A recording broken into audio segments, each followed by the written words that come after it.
우리가 알거니와 우리의 옛사람이 예수와 함께 십자가에 못 박힌 것은 죄의 몸이 죽어 다시는 우리가 죄의 종노릇 하지 아니하려 함이니. 아멘.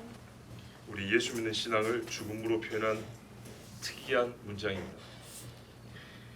죄의 몸이 죽어 다시는 우리가 죄의 종노릇 하지 아니한다. 우리가 예수를 믿으면 영생을 얻었다 하고 새 생명을 얻었다 이렇게 표현을 하고 그게 맞습니다. 그런데 오늘 말씀에는 죽음으로 표현을 했습니다. 죽음으로 표현해야 될 이유가 있기 때문이죠. 옛 사람이 새 사람으로 바뀐 것에 대하여 우리는 새 사람으로 바뀐 측면을 강조하면 중생을 하였다, 거듭났다, 회심했다, 새 사람이 되었다, 의롭다 하심을 얻었다 이렇게 말합니다. 그런데 여러분, 중생이란 말 자체가 뭘 포함하고 있습니까? 전의 것이 죽었다는 것이죠. 새로 태어났기 때문에 예수를 만나기 전에 나는 죽었다는 의미입니다. 자, 이 부분을 동시적으로 생각을 되는데 살아난 기쁨에 너무 황홀한 나머지 죽었다에 대하여 우리가 집중하지 못하는 경우가 많습니다.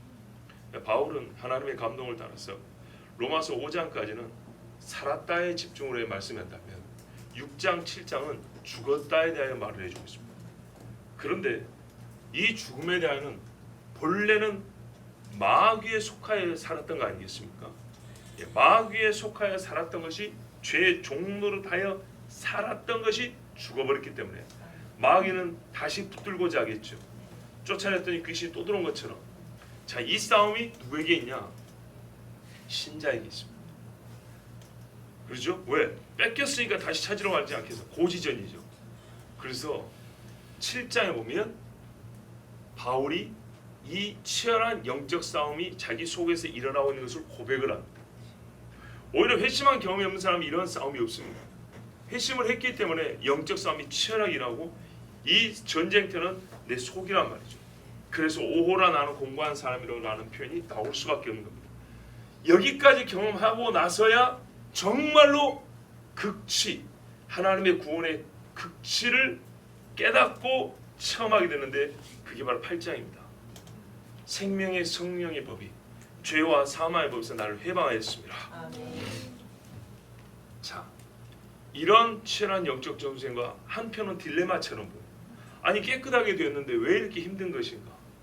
왜 나는 버림받은 것 같은가? 용서를 받고 구원을 받았는데 왜 또 하나님의 진노 속에 있는 것 같은가? 자, 이 딜레마까지 해결된 사람이어야 순서로 볼 때 이스라엘의 구원이 이해가 됩니다. 그냥 십자가 보고 아우 좋아 여기까지는 미안하지만 하나님의 마음의 깊은 것까지 알 수가 없어. 어린아이와 같기 때문에 이스라엘의 구원에 대해서는 절대 알 수가 없습니다. 자, 그걸 알아야 구원받는 소리 아닙니다. 그러나 하나님께서 우리에게 허락하신 지식의 분량이 있는데 거기까지 이르는 과정을 보면 우리 신앙 안에서 자기 자신에게 대하여 신앙 안에 일어나는 싸움과 딜레마들을 해결받고 해소되기까지 그 정도의 신앙의 깊이가 되면 이스라엘은 거대 스케일에서 전 세계 하나님의 구원 섭리를 이해하는데도 나갈 수 있다 이 말입니다. 자, 하여튼 오늘 6장에 보면 죽음을 우리에게 말해주는데 다시 태어날 때 나는 죽었다. 나를 다시 태어나게 하는 그리스도의 십자가가 동시에 옛사람인 나에 대한 사형틀이다 라는 것을 말씀해주고 있습니다. 중생이 실제이기 때문에 죽음도 실제로 일어나야 합니다. 맞죠? 자, 여기서 실제라는 것은 어머니 뱃속에서 나왔다는 것이 아니라 영의 거듭남이기 때문에 여기서 죽었다는 것도 내가 실제로 무덤에 묻혔다가 다시 살아난 거 이거는 최후에 있을 일이고 지금으로서 어떻게 하죠? 옛 자아가 마귀에게 사로잡혔던 영이 거기서 노임을 받아서 마귀에 대하여는 죽은 자가 되었다 이런 말입니다. 자, 그러므로 이 말씀을 소위 그리스도 사건으로 도래된 종말론적인 결정적 사건을 함축한다는 무슨 말인지 알아먹겠습니까? 이런 신학적인 해설은 사용하도록 하겠습니다. 쉽게 말해 무슨 말이냐? 여러분 7절에 보세요. 이는 죽은 자가 죄에서 벗어나 의롭다 하심을 얻었으면 이렇게 돼 있죠. 그러니까 우리가 예수를 믿음으로 십자가에서 죽었고 죄의 종들한테 자유롭게 되었다 이 말을 신분의 변화 내지는 지위의 변화로 그냥 받아들이는 거예요. 관념적으로 수용하는 거예요. 그러니까 실제 삶의 변화는 아무것도 일어나지 않았는데 죄를 여전히 짓고 손에 피가 묻은 대로 나는 예수 믿기 때문에 새 사람이 되었어. 되었다니까 아멘 이러고 마는 거예요. 여전히 우상 앞에 떡을 바치고 있는데 예수 믿지? 그러면 하나님의 의롭게 된 자녀가 되었어. 믿으십시오. 아멘 이렇게 지나가는 거예요. 그래서 최후의 주님의 심판대가 어쩐다고요? 나는 예수를 믿었기 때문에 나 입으로 고백했기 때문에 나는 구원을 받아야 됩니다. 주님 나를 중보해 주세요. 이런 식으로 주신 말씀이라는 거예요. 즉 현실에서 죄하고 떨어지는 것을 말하는 게 아니고 우리가 죄의 자녀라는 신분에서 하나님의 의의 자녀의 신분으로 변화되었다는 것을 말해주고 있다라고 그렇게 해석하는 겁니다. 아멘 하면 안 된다니까요. 그것이 없는 게 아니고 본문을 거기서 멈춘다고요. 왜? 7절에 이는 죽은 자가 죄에서 벗어나 의롭다 하심을 얻었으며 의가 나오는 순간 습관적인 신학적 해석이 발동이 되는 거예요. 번역을 이렇게 하면 안 돼요. 원래 번역이 이게 아닙니다. 원래 번역은 뭐냐면 이는 죽은 자가 죄에서 벗어나 죄로부터 자유롭게 되었기 때문이라 이렇게 돼야 됩니다. 이게 원문입니다. 자, 여러분 죄에서 벗어나 의롭다 하심을 얻었다는 것이 말이죠. 실제 죄에서 벗어남이 없다면 허망한 소리지 않겠습니까? 죄에서 벗어났다는 것이 과거의 죄에서 용서받았음만을 말하는 것은 아닙니다. 더 이상 죄의 권세가 나에게 영향을 미치지 못한다는 뜻입니다. 출애굽되어서 과거의 종살이가 끝났죠. 그리고 그 이상 애굽의 바로가 이스라엘 백성을 종로로 시킬 수 있습니까? 없습니까? 없지요. 이게 현실에서 일어난 사건입니다. 예수를 믿은 것은 종살이를 여전히 하고 바로스에 살고 있는데 이제부터 우리는 자유인이다 이렇게 외치는 거하고 똑같은 겁니다. 얼마나 바보 같은 소리입니까? 아니 제 말은 하나님의 말씀을 그렇게 해석한다는 것입니다. 하나님의 말씀이 예수가 실제로 십자가에 죽은 거죠. 죽었다고 치장 아니죠. 실제로 죽어서 우리에게 일하는 일이 뭐냐면 죄의 시스만 있는 게 아니라 죄의 권세가 나를 어떻게 하지 못하도록 하나님께서 실제로 그렇게 변화시켜줬다는 겁니다. 실제로. 그렇게 믿으세요. 그렇게 받으시면 됩니다가 아니고 실제라는 것입니다. 실제. 여러분 10년 지은 죄를 용서받아서 시원한 마음을 얻었습니다. 그리고 50년 동안 똑같은 죄를 짓고 죽었습니다. 이 사람은 의롭다함을 받은 사람인가요? 왜요? 믿음으로 의롭다함을 받는 거 아닌가요?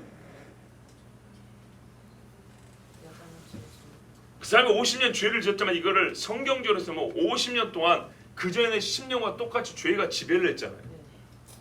죄가 지배를 한 것이 다르지가 않는데 어떻게 그 사람에게 하나님의 지배를 받고 산 사람으로서 하나님의 구원이 임할 수가 있을까요?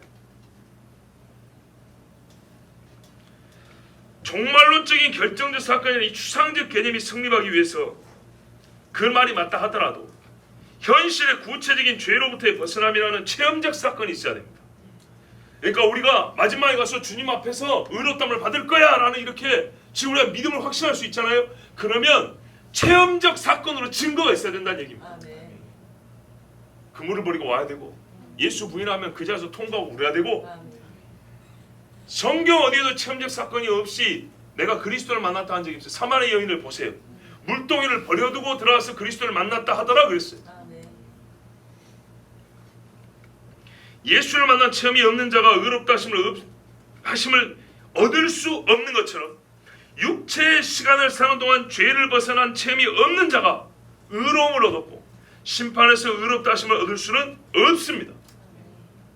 하나님의 말씀을 피부로만 스치는 그런 복음으로 받아들이지 마세요. 속에 들어오는 불이지 스쳐지는 바람이 아닙니다. 오늘 말씀과 똑같은 말씀이 어디 있냐? 갈라디아서 2장 20절에 있는데 내가 그리스도와 함께 십자가에 못 박혔나니 그런즉 이제는 내가 사는 것이 아니요 오직 내 안에 그리스도께서 사시는 것이라. 이제 내가 육체 가운데 사는 것은 나를 사랑하사 나를 위해 자기 자신을 버리신 하나님의 아들 믿는 믿음 안에서 사는 것이라. 이 말씀을 읽고 정말로 이 말씀을 진심으로 받아들이는 사람은 다 현실의 변화를 얘기하더라고요. 실제 나의 삶이 바뀌어졌다. 예수를 믿고 바꿔줘야 한다고 할 때 갈라디아서 2장 20절을 읽더라 그 말입니다. 관념적으로 내가 하나님의 자녀가 되었어라고 말할 때 이 갈라디아서 2장 20절 읽는 사람 한 명도 못 봤어요. 그런 사람들은 오히려 로마서 1장 읽어요. 뭐예요? 믿음으로 의롭다 하심을 받았다. 여기서 끝나버려요. 근데 갈라디아서 2장 20절까지 한 사람은 실제로 자기 죄에 대하여 정말 회개하고 삶에서 하나님의 지배와 주권이 나타내기를 간절히 사모하는 사람이 갈라디아서 2장 20절 있더라. 그걸 말을 해요. 근데 갈라디아서 2장 20절에 뭐였어요? 내가 죽었다고 돼 있어요. 지금 내가 사는 건 육체 가운데 사는 것은 그리스도를 믿는 믿음 안에서 모든 것이 믿음으로 해석되는 완전히 변화된 삶으로 살고 있다고 말하고 있어요. 근데 거기서 죽었다는 말이 오늘 말씀이 똑같이 있단 말입니다. 즉 죽지 아니하고는 그리스도와 함께 이 육체를 가지고 살 수 없다는 얘기입니다. 육체를 가지고 사는 동안에 죽지 아니하면 그리스도와 함께 사는 일은 절대 있을 수가 없습니다.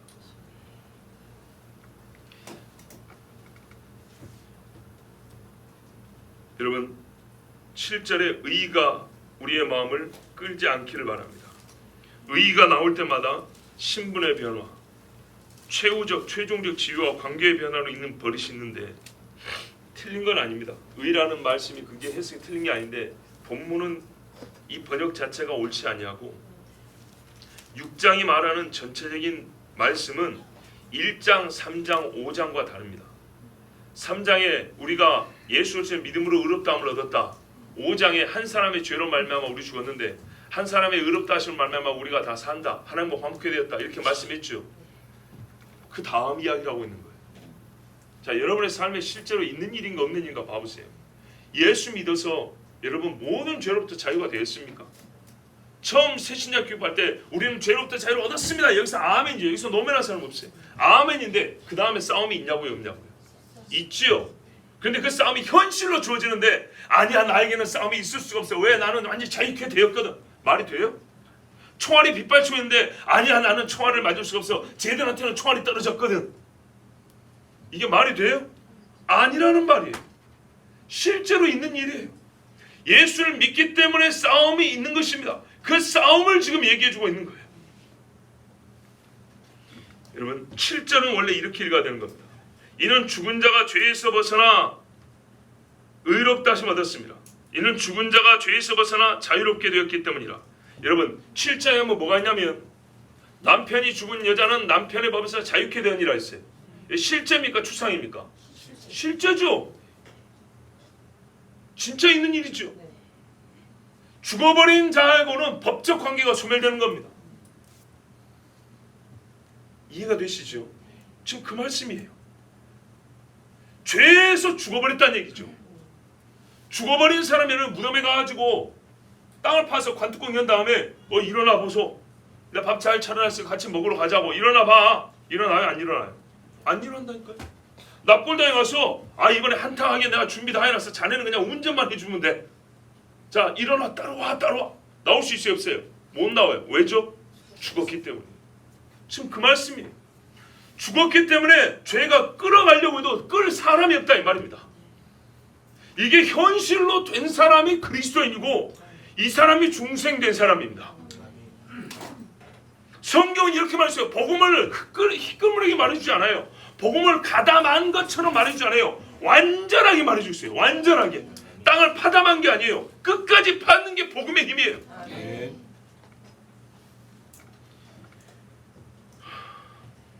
여러분 죽은 사람이 교회 되고 꼬드기 가지고 같이 술 마시고 음란질을 하러 갈 수 없습니다. 절대 불가능합니다. 말씀이 이걸 가르쳐주는 거예요. 자, 여러분 봐보세요. 4절 끝부분에 봐보세요. 우리로 또한 새 생명 가운데서 행하게 하려 함이라. 맞지요? 12절 보세요. 너희가 죄가 너희 죽을 몸을 지배하지 못하게 몸의 사욕에 순종하지 말고 또한 너희 지체를 불의의 무기로 죄에게 내주지 말고 오직 너희 자신을 죽은 자 가운데서 다시 살아난 자 같이 하나님께 드리며 너희 지체를 의의 무기로 하나님께 드리라. 자, 여기 말씀을 과거에 여러분 로마서 강의 들을 때 이거를 현실로서 일어날 일이라고 들으셨어요? 아니면 추상적으로 그렇게 받아들이면 된다고 들었어요? 현실 이야기죠. 여러분 신학을 공부하면 그냥 읽기만 해도 이게 무슨 말인지 알겠죠? 과거에 칼잡이했던 사람이 이 말씀을 읽으면 어떻게 했어요? 칼을 놓는 것이죠. 죄의 무기로 내 육체가 세졌단 말이에요. 근데 이 말씀이 뭐예요? 완전 육체성이잖아요. 말씀이 어떻게 해요?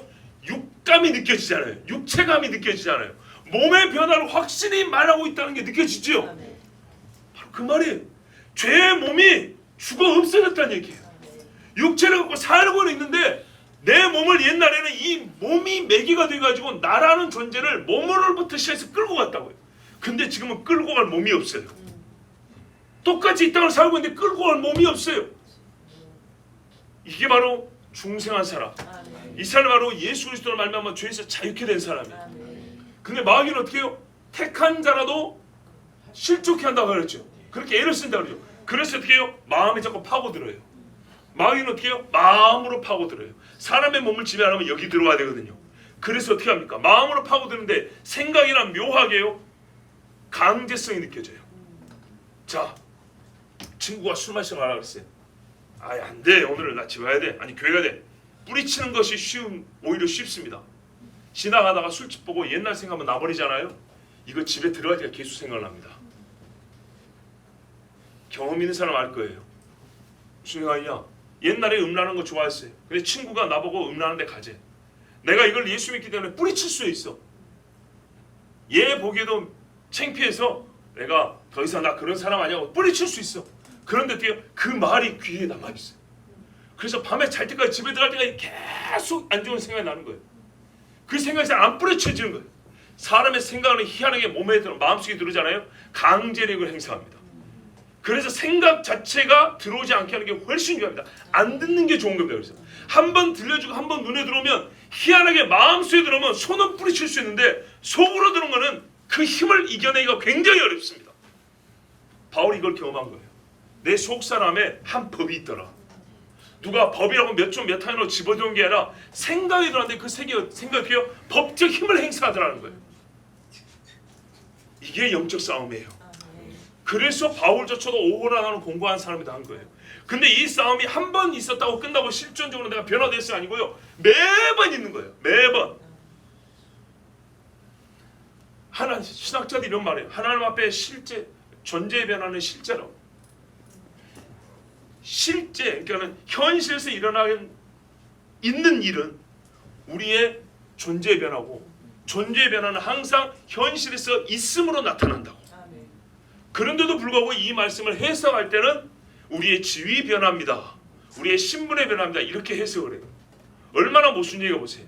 지금 뭐세요? 관념적 신학 지식이 아니라 체험적 사건이 없기 때문에 그런 거예요. 체험적 사건. 근데 바울은 그 누구보다도 하나님의 말씀을 깊이 깨달은 것과 동시에 체험이 있었어요. 그래서 고백을 했던 것이고 그 사람에 있어서 성령의 법이라는 것은 아주 정확하고 강하고 확실하게 깨달아지는 법이고 경험될 법이었어요. 이 마음속에서 자꾸 세상을 끌고 가려고 하는 마귀의 법을 잘라버리고 나의 힘으로는 이길 수 없는 그 법을 항상 이겨주는 법이 하나님의 성령의 법이었어요. 이 싸움이 있는 사람이 그리스도인입니다. 이게 없는 사람은요 거꾸로 의에 대하여 죽은 사람이에요. 의에 대하여 죽은 사람은 성령이 역사하지 않습니다. 여러분 죄의 영역에서부터 율법으로부터 사망의 권세로부터 해방된다는 것을 의미하는 것이 아니라 실제로 해방되게 하는 것이고요. 실제 해방의 삶을 살게 하는 것이 그리스도의 법, 그리스도의 십자가입니다.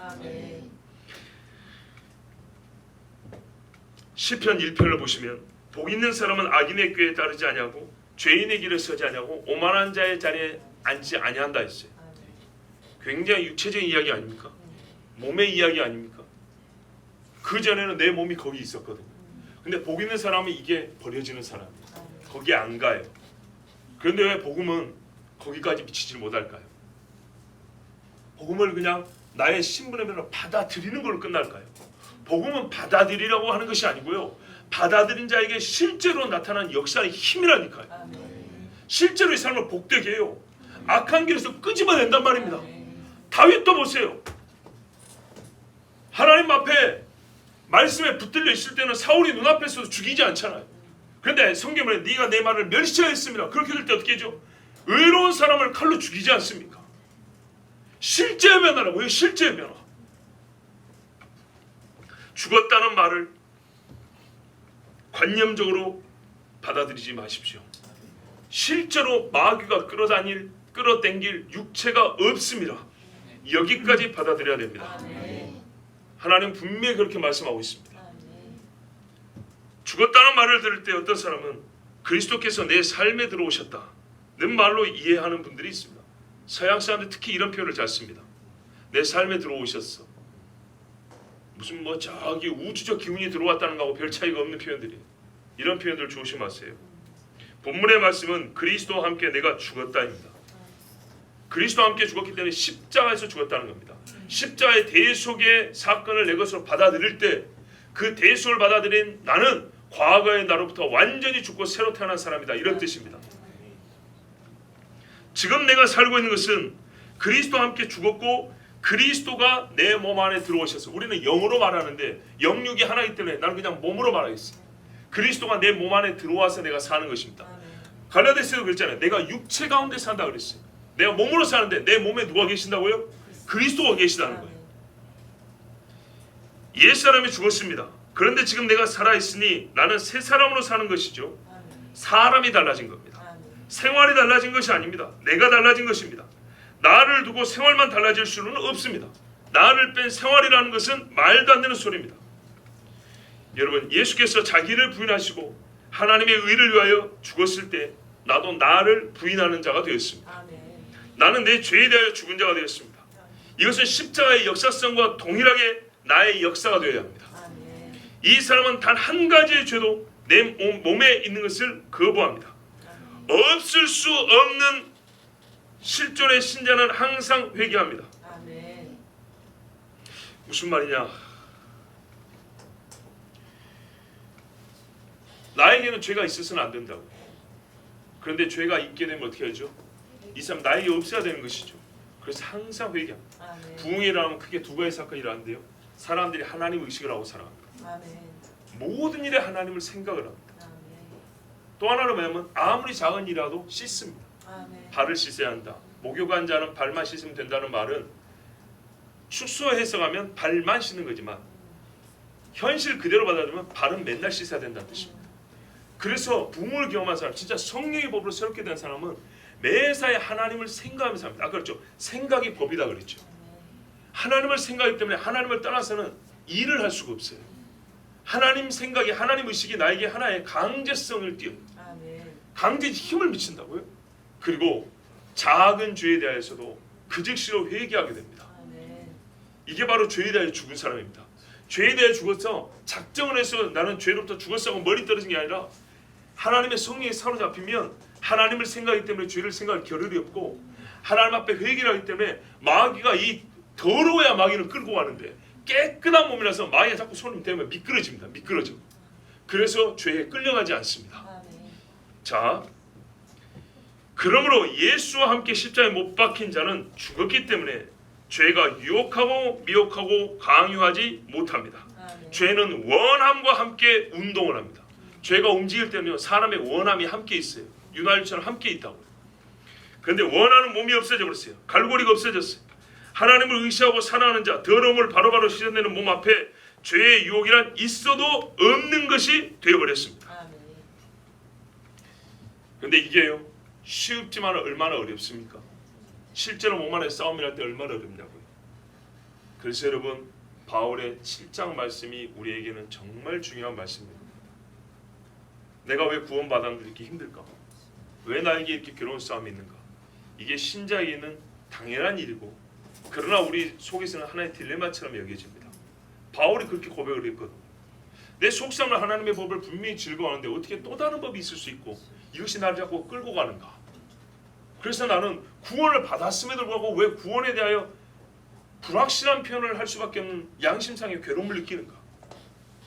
근데 이것마저도 해결된 사람, 바로 이 싸움에서 성령이 강구하고 성령께서 강한 힘으로 역사해서 그 죄의 사슬을 그때그때 풀어주는 늘 매일매일의 싸움을 싸우고 매일매일의 승리를 경험하는 사람, 이것이 바로 모였을 때 성도의 견이라는 신학 교리가 나오는 것이고, 이랬을 때 과연 하나님이 우리를 구원하시고 인을 쳐준 사람은 결코 놓치지 아니하시고 끝까지 구원하시는구나, 내가 하나님의 사람을 이렇게 확신하는 겁니다. 여러분, 아무리 사랑을 받아도 30년 전에 프로포즈는 지금 생동감이 없습니다. 그렇죠? 그때만큼 이쁘진 않고 그때만큼 낭만적이진 않아도 오늘 한 수에 주는 꽃 한 송이에 이 사람이 나를 사랑하는, 이게 새로워지는 것이지, 현재적으로 느껴지는 것이지, 30년 전에 카드로 프로포즈하고 내가 결혼했지, 이거는요 가물가물한 이야기입니다. 하나님께서는 항상 현재형으로 우리에게 사랑을 고백해 주시죠. 현재형으로 복음의 능력을 주신단 말입니다. 바로 그 싸움을 매일 하고 이겨나가는데 그 싸움이 있을 수밖에 없는 게 바로 이 죄의 법이 나를 사로잡으러 계속 다가오기 때문에. 근데 이게 안 된다는 거, 우리가 죄에 대해 죽었다는 사실, 이걸 관념적으로만 받아들일 게 아니라 실제로 우리에게란 이로 그렇게 받아들이세요. 받아들이는 게 두 가지예요. 아, 그래 딴다, 그런 의미를 한다라고 받아들이는 게 아니고요, 실제로 주님, 나는 죄에 대하여 죽었습니다. 죽은 자로 나를 인도해 주세요. 이러면 이 사람은 어떻게 되냐? 관념에는 실제로 죄의 유혹이 들어올 때마다 하나님께서 나를 죽여줍니다. 자기를 부인해 줍니다. 그래서 죄를 이기게 해줍니다. 내가 경험해봐서 알아요. 예, 목사 한 수 받았다고 일이 되지 않더라고요. 목사 한 수 받아도 되는 게 아니고 하나님 앞에 성령을 구하고 무릎을 꿇으면서 이게 되는 걸 내가 경험을 했어. 내가 구체적으로 여러분에게 말씀을 못 해드려서 그렇지, 내가 이거를 오늘 설교하는 이유는요, 나의 경험이에요. 나의 경험. 예수를 믿어 죄가 이만큼 있는데 시간이 간다고 되는 게 아니더라고요. 진짜 성령을 좀 하나님 요거 깨뜨려 주세요. 여기서 자유케 할 때 하나씩 하나씩 부셔지고 뭉개지고 없어지는 걸 내가 경험을 했어요. 그래서 지금 자신 있게 말하는 거예요. 이 관념적으로 받아들일 게 아니고 실제요, 현실의 변화예요. 요즘에 우리가 부흥을 얘기하는데 옛날에 부흥 강사 중에 서양에서 매우 유명한 목사가 있었어요. 이 목사가 옆에서 누가 물어봤어요. 목사님, 오늘 집회하는데 우리가 목사님에서 기도하고 싶습니다. 목사님 기도 제목이 뭡니까? 했더니 나의 기도 제목은 로마서 6장 6절입니다. 예? 6장 7절 아니세요? 이는 죽은 자가 죄에서 벗어나 의롭다 하심을 얻었습니다. 아니, 목사님이 기도하면 목사니까 이 정도 나와야지. 의롭다 하심을 얻었습니다. 하나님의 의로 충만케 되기를 원한다. 이게 기도 제목 아니세요? 아니요. 나는 6절이 기도 제목입니다. 뭐라고요? 죄의 몸이 죽어 다시는 우리가 죄에게 종노릇 하지 아니하려 합니다. 아니, 이 부흥회를 인도하신 목사님이 아직도 죄와 싸우세요? 예. 이게 고백이었어요. 이게 현실이에요. 그리고 그것을 위해서 기도해달라고 했어요. 십자가에서 나는 죽었습니다. 완전히 나는 죽은 자가 되게 해주십시오. 여러분에게 수많은 믿음의 말씀을 전해서 여러분을 회심시키는 도구로 내가 쓰임을 받는다 할지라도 나 자신은 항상 죄에 대하여 죽은 자가 되어야 합니다. 내가 어떤 의로운 일을 할지라도, 이런 목이 높이 보이고 존경할만 할지라도 나는 죄에 대하여 죽은 자가 되어서 이 순간에 마귀가 나를 교만으로 끌고 갈 내 육체가 없어야 합니다. 이렇게 기도를 부탁했어요. 실제로 부흥을 경험한 사람, 실제로 회심을 체험한 사람, 이 말씀에 실제로 경험한 사람은 꼭 이렇게 기도하고 이걸 현실로 받아들이더라고요. 근데 이 체험이 없는 사람은 어려운 신앙 경험만 느려나요. 자기 자신도 자신 없으니까 말만 이렇게 늘여놓는 거예요. 몇 페이지씩을 써놓는 거예요. 하나 우리의 실제에 도움이 되지 않는 말들이. 여러분, 초면에 자기를 소개할 때 같이 그리스도인들인데 이렇게 말하는 사람도 있어요. 저는 하나님을 만난 뜨거운 체험이 있습니다. 저는 십자가를 정말 감격적인 사건을 경험했습니다라고 말하여서 초면이니까 제가 그 사람의 배경을 알 수는 없잖아요. 그래서 믿어요. 그리고 같이 악수하고 같이 뭐 신앙생활하고 교제도 하고 그래요. 근데 몇 년 지나고 나면 다른 사람으로 보이는 경우가 있어요. 굉장히 실망하게 됩니다. 죽지 않은 사람인 거예요. 특히 목회자들 중에. 여러분, 나중에 광고를 하겠지만 우리 청년들 그 간증하러 오는 강사 자매가 있어요. 이 자매가 나이가 제가 어제 들은 이야기로는 24살밖에 안 됐대요. 예수를 언제 믿었냐? 보기에 20살 넘어서 믿은 것 같아요. 왜냐하면 과거 사진이 있는데 거기에 아가씨고 옷차림새랑 화장이 어린애가 아니에요. 어른이에요, 어른. 예수 믿은 지 몇 년 안 됐어요. 나중에 보면 압니다만은. 제가 그래서 어제 누군가는 한번 그 목사님과 확인해 봐야 될 거 아니에요. 그래서 한번 확인해 보려고 검색을 해봤어요. 딱 치니까 얼굴이 나오더라고요. 간증하는 내용도 있는데 간증은 안 들어봤어요. 얼굴 보고 그냥 다시 닫았어요. 볼 필요 없다. 왜요? 예수 믿기 전에 얼굴이 귀신이에요. 귀신. 화장빨이 아니고 진짜 눈빛이 귀신 눈빛이에요. 예수 믿고 난 다음에 눈빛이 어떻게 사람이 완전 다른 사람이에요. 완전 다른 사람. 누가 사진만 놓고 보면 똑같은 사람하고 볼 수가 없을 정도예요. 이렇게 달라요. 예수를 믿으니까 죄의 권세가 떠나니까 사람 얼굴이 사람같이 달라져요. 죄의 권세가 사람을 이렇게 꼭 귀신이에요. 귀신. 화장도 귀신같이 갖고 다니고 귀신이에요. 여러분 산에 다니다 보면 또는 산에서 내려오면 우리가 비빔밥을 한 그릇씩 먹잖아요. 불교인들은 티가 나는 거 아세요? 향 냄새가 나는 게 아니라 화장법이 다릅니다. 불교 믿는 아줌마들은 거짓말 같죠. 의심스러우면 저랑 한 4-5번 다녀보세요. 거짓말이가 진짜인가. 화장법이 불교식 화장법이 따로 있는 건 아닌데 희한하게 다릅니다.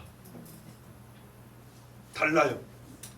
꼭 승복을 안 입고 일반 옷을 입었는데도 확실히 다릅니다. 불교 티가 나요. 여러분 그런 경우 있잖아요. 어디 가면 혹시 교회 목사세요? 장로님이세요? 그러죠. 그 사람도 어떻게 할까요? 희한하게 튀어난다 그러죠.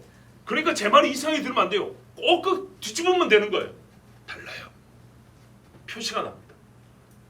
자 여러분 사람이 그렇게 바뀌는 거예요. 이걸 관념적으로 받아줄 수 있어요? 귀신 얼굴을 가지고 있는 사람이 얼마나 선하게 바뀌는가. 예수 믿으면 이게 바뀌어요. 여기가 바뀌니까 이게 바뀌어요. 완전히 달라져요. 죄에서 너희가 종로로 했을 때 죄가 살아나고 죄의 얼굴을 갖고 있는 거예요. 근데 거기서 완전히 해방되죠. 죄에 대한 자유롭게 됐다고요. 자유롭다는 죄와 상관이 없다는 거예요. 여러분 봐보세요. 20절 보세요. 너희가 죄의 종이 되었을 때는 의에 대하여 자유로웠느니라. 이 말이 뭔 말이에요? 의하고는 상관없었단 말이죠. 꼭 그 반대의 일이 벌어졌다는 얘기예요. 그런데 번역을 7절에는 죄에서 너희가 자유케 되었으면 이렇게 해놔야 되는 것을 은혜롭게 한답시고 의롭게 되었으면 이렇게 해놓으니까 이해하기가 어려운 거예요. 7절하고 20절은 반대의 말을 하는 거예요.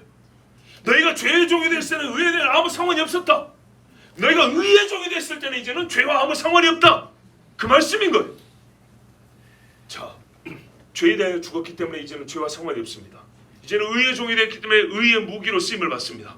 이게 우리 삶에서 실제로 일어나는 일이고 실제로 있어야 합니다. 이것을 우리는 구하여야 합니다.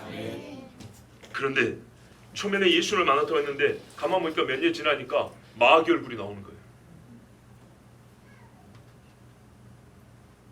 제가 최근에 어떤 목사님 이야기를 듣고 지금 하는 겁니다. 그 교회 성도들이 하는 말이 우리 목사님은 꼭 마귀 짓을 합니다. 그래요. 마귀 짓을 한다. 얼마나 무서운 일이냐. 교회에서 어떤 권사님이 기도를 하는데 권사님 집에 가가지고 문을 꽝 열고 꽝 닫고 하면서 반말하면서 막 쌍욕을 합니다. 이 권사님 80이 넘었어요. 교회에서 혼자 기도하고 있으면 가서 기도하지 마. 그래요. 반말로 합니다. 다른 사람들 앞에는 안 그랬다 그럽니다. 교회 집사님이 연세가 좀 있지만 집사님인데 여름인가 이제 샤워를 했겠죠. 샤워하고 옷 갈아입으려고 하는데 목사님이 신방을 갔어요. 그런데 안에서 뭐라 했겠어요? 아 목사님 제가 지금 옷 갈아입었으니까 좀 이따 들어오십시오. 근데 그냥 들어가 버렸어요. 그냥 들어가서 기도합시다 그랬어요. 그 집사님이 수치스러워서 교회를 못 가겠다 그랬어요. 자 이게 최근에 들려온 실제 사건입니다. 자 여러분 이건 극히 일부분입니다. 그래서 성도들이 하는 말이 마귀 짓을 한다고 하는 거예요. 여러분 이해가 되세요? 아니죠. 근데 그분이 뭐라고 말했냐? 나는 하나님을 엄청 뜨겁게 만났습니다 했던 사람이 있어요. 그 얼굴에 하나님의 온기는 하나도 없어요. 의에 대한 건 하나도 없어요. 자기의 감정이 안 맞으면 정말 얼굴이 울그락불그락 바뀌어가지고 자기보다 훨씬 나이 많고 신앙생활도 훨씬 오래 한 사람들 앞에 반말 칙칙하는 거예요. 그래서 집에 들어가서 특히 연약한 여자 성도 집에 가서 문을 쾅쾅 열고 닫고 하면서 소리를 바락바락 지르고 다니는 거예요. 그래서 신병병 나서 권사님이 병원에 입원할 정도예요. 여러분 우리가 놀라면 막 심장 올라온다 그러죠. 예, 먹지도 못해요. 토하고 병원에 며칠 입원하고 오는 거예요. 이게 현실입니다, 여러분. 현실. 우리 삶에 실제로 일어난 일입니다. 죄에 대하여 죽지 아니하면 목사가 뭐고 아무 소용이 없어요. 예? 선교사들 중에도 얼마나 부끄러운 사람이 있는지 아세요? 어느 지역 선교사가 어떤 여자가 막 쫓아오면서 소리 지르더래요. 왜 그래 했더니 저 새끼가 어젯밤에 나랑 주고 돈을 안 줬다고. 알고 보니까 선교사예요, 선교사. 거기서 누가 알겠어요? 외국에서 누가 아는 사람이 있겠어요? 보는 사람이 있겠어요? 새벽 예배했어요, 수요 예배했어요, 금요 예배했어요. 자기들 식구들끼리 예배를 하든지 말든지 누가 알 거예요? 한국에서요, 오 막 이렇게 떠받들지만 현지에서는 자기 밥 먹고 살기 바쁘고 보내준 성경으로 이 짓한지 저 짓한지 뭘 누가 알겠어요? 이게 실제적인 고백입니다, 여러분. 죄에 대하여 죽지 아니하면 반드시 죄의 종로로 납니다. 그리스도의 십자가 앞에서 내가 죽지 아니하면, 옛적의 죄 예수를 알지 못해 내가 죽지 아니하면 그 사람은 의와 상관이 없습니다. 예수의 십자가 그런 것을 제거하지 않냐고 관념적으로만 뭔 짓을 하든지 간에 상관없이 나는 하나님의 자녀가 되었습니다, 믿습니다, 선서. 이게 복음입니까?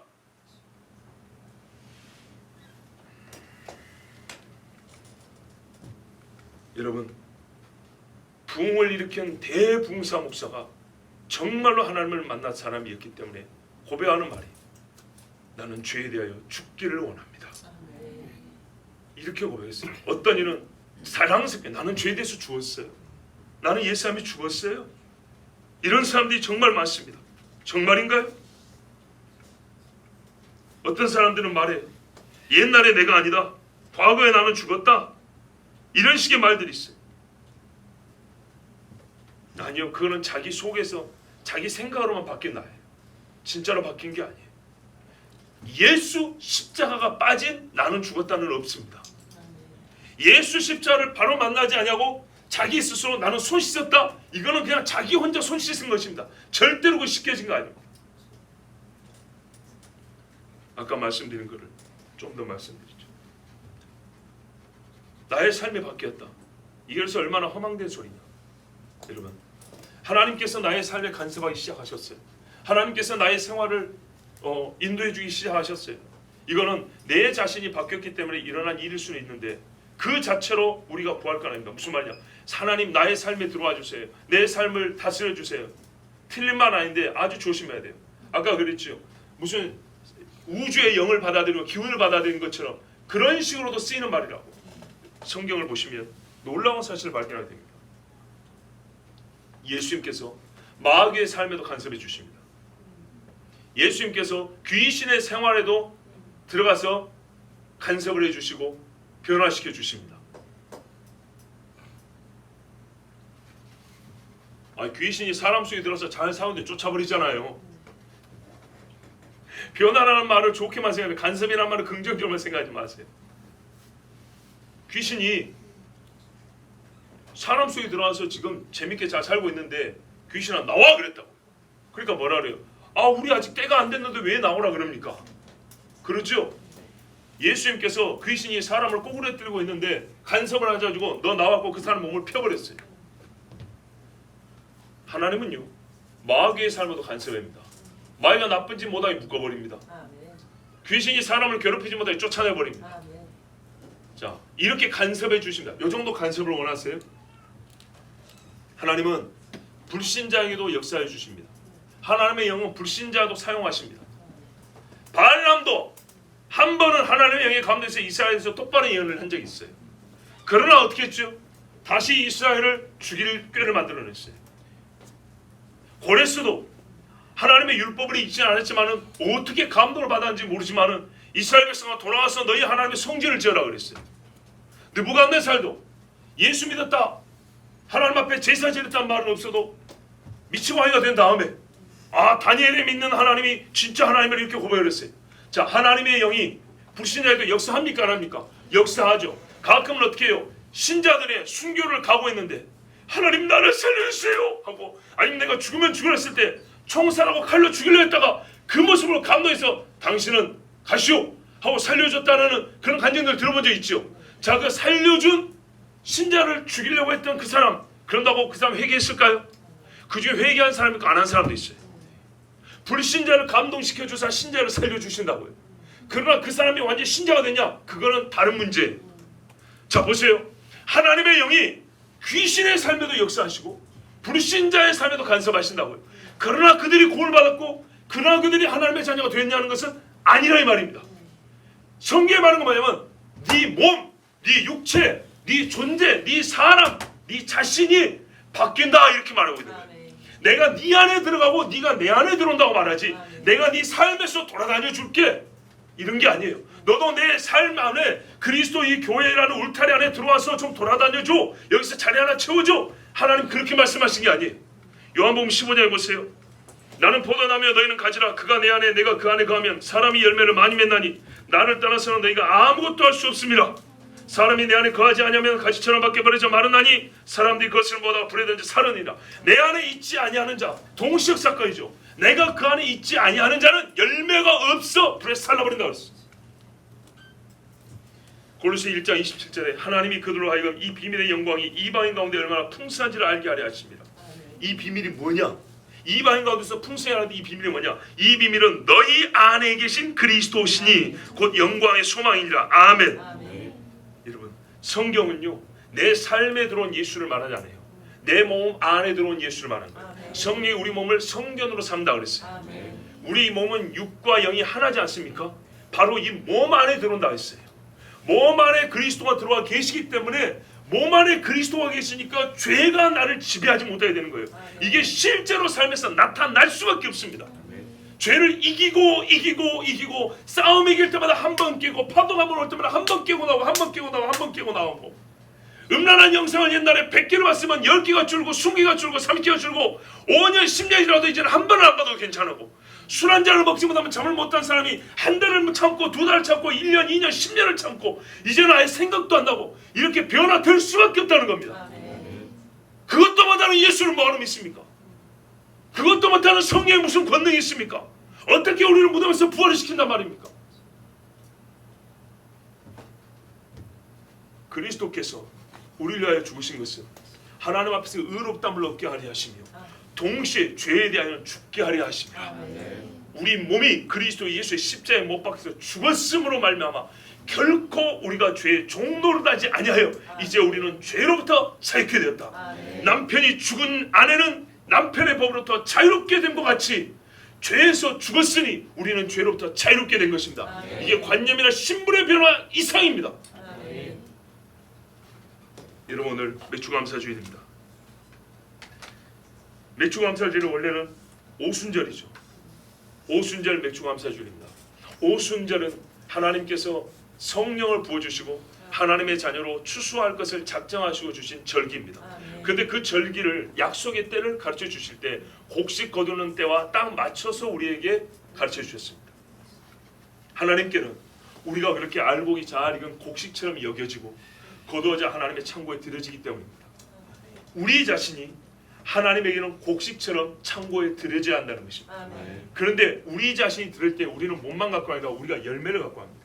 이걸 좀 이원화시키면 하나님은 우리 자신을 곡식으로 받아들이는데 우리는 하나님 앞에 열매를 가지고 합니다. 하나님께서 우리에게 의의 열매를 가지고 와라 합니다. 성경에 보면 항상 모든 열매를 어디에 쌓아놓냐면 성전 곳간에 쌓습니다. 성전 곳간에. 우리 하나님께서 예수님께서 마지막 때 말하면 알곡은 거두어다가 곳간에 채우라 그랬습니다. 그렇죠. 그러면 이것을 우리 이제 현실에서 이 말씀 우리가 마지막 주의 전에 올라가고 주님께 받아들여지는 것이지만 우리가 이 땅에 사는 동안에도 하나님께서는 뭐라 했어요? 성전 곳간에 쌓은 식물을 누가 먹냐면 결국은 다 이스라엘 백성이 또 먹습니다. 그렇죠. 하나님께서 그 초물을 받으시고 그 쌓아진 열매는 내가 너에게 주노라고 다시 나눠줍니다. 봐보세요. 성령이 내려서 하나님의 사람들을 끌어모읍니다. 그리고 전부 다 하나님 앞에 곳간에 드리고 우리는 하나님의 뭡니까는 귀한 열매를 받아들이죠. 그런데 이 사람들이 또 어떻게 합니까? 많은 사람의 양식이 되어줍니다. 많은 사람의 복음을 전한다고요. 자기 희생을 하여서 많은 사람을 구원해 또 하나님의 곳간에 드리기 위해서 애를 쓰는 사람들이 됩니다. 그래서 그들의 그 행위를 하나님 또한 의의 열매라고 받습니다. 자, 우리를 보면요. 우리가 하나님 앞에 곳간에 드리는 알곡이 되었죠. 그러면 또 다른 차원에서 우리는 또 다른 씨가 되어서 알곡을 우리 행위로 거둬야 됩니다. 근데 이 거둔 게 어디에 쌓여야 될까요? 어디에 먼저 나타나야 될까요? 성전 곳간에 거둔다 그랬죠. 요즘 말로 하면 어디에 먼저 나타나냐? 교회에 보여야 되는 거예요. 세상의 빛, 세상의 소금, 교회 안에서 의의 열매를 거둬서 나타내서, 그래서 신앙 공동체 어떻게 하냐? 누구 집사님이 있어서 내가 교회 와서 은혜를 받고 가. 누구 권사님이 있어서 내가 혼자 있었으면 신앙생활을 어떨 텐데, 권사님이 살아가는 모습을 보면, 권사님이 신앙생활하는 모습을 보면 내가 교회 와서 권사님 볼 때마다 기가 힘을 얻잖아. 장로님께서 한 말씀 해줘가지고 제가 지난주에 승리하고 왔어요. 오늘도 우리 장로님들이 기도하시는 소리 듣고 내가 정말 도전을 받고 얼마나 좋은지 몰라요. 이게 어떻게 해요? 알곡이 여기 쌓이는 거예요. 이 성경 복간이 여기 쌓이는 거라고요. 여기서 우리가 또 먹는 거예요. 나는 하나님의 성전에 성막에 바치러 왔는데 하나님이 받으시고 내가 받았으니 너희가 나눠 먹으라고 다시 그것을 뭔 사람에 나눠주지 않습니까? 이 일이 교회에서 일어나야 됩니다.